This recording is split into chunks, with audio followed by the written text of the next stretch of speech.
En France, les enseignants de la fonction publique sont assurés d'avoir un emploi dès lors qu'ils commencent leur formation. Ce n'est plus le cas au Maroc depuis quelques mois à cause de 2 décrets, pour le moins controversés.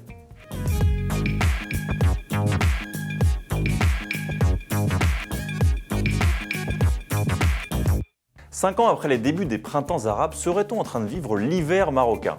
Dimanche à Rabat, des milliers d'enseignants manifestaient contre le gouvernement et on va analyser ensemble une vidéo de nos partenaires d'Associated Press. Voilà Rabat le 24 janvier. Les jeunes gens qui manifestent sont pour la plupart des enseignants stagiaires, encore en formation donc. Ils protestent contre 2 décrets instaurés en juillet dernier par le gouvernement. Le premier met un terme au recrutement automatique des enseignants stagiaires dans la fonction publique. Il faudra désormais passer un concours de sortie. Le deuxième réduit de moitié les bourses mensuelles qui leur étaient accordées. Elles passent de 228 à 111 €.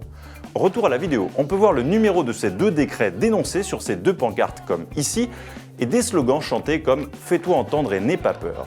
La peur, elle est représentée par 7 pancartes. En bas à droite, vous voyez une jeune femme ensanglantée. On la retrouve ici sur des photos de presse datant du 7 janvier dernier, jour d'une autre manifestation des enseignants assez durement réprimée par les forces de l'ordre et qui s'était soldée par plusieurs dizaines de blessés. Dimanche, les plus importantes centrales syndicales du pays ont rejoint le mouvement, ce qui redonne un peu de force aux enseignants stagiaires. L'un d'eux s'est exprimé.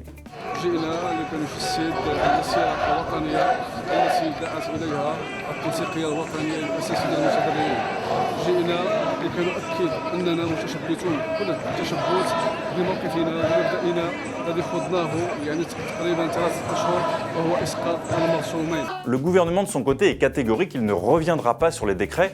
De là à imaginer une révolution contre le royaume, il y a une bonne marge. Le pays n'a pas vraiment connu de printemps arabe car le roi du Maroc avait réagi très tôt en 2011 pour apaiser le vent de révolte avec une réforme rapide de la Constitution. Mais prudence car le scénario tunisien est là pour rappeler que la révolution avait commencé avec le suicide d'un vendeur de légumes dans la petite ville de Sidi Bouzid en décembre 2010.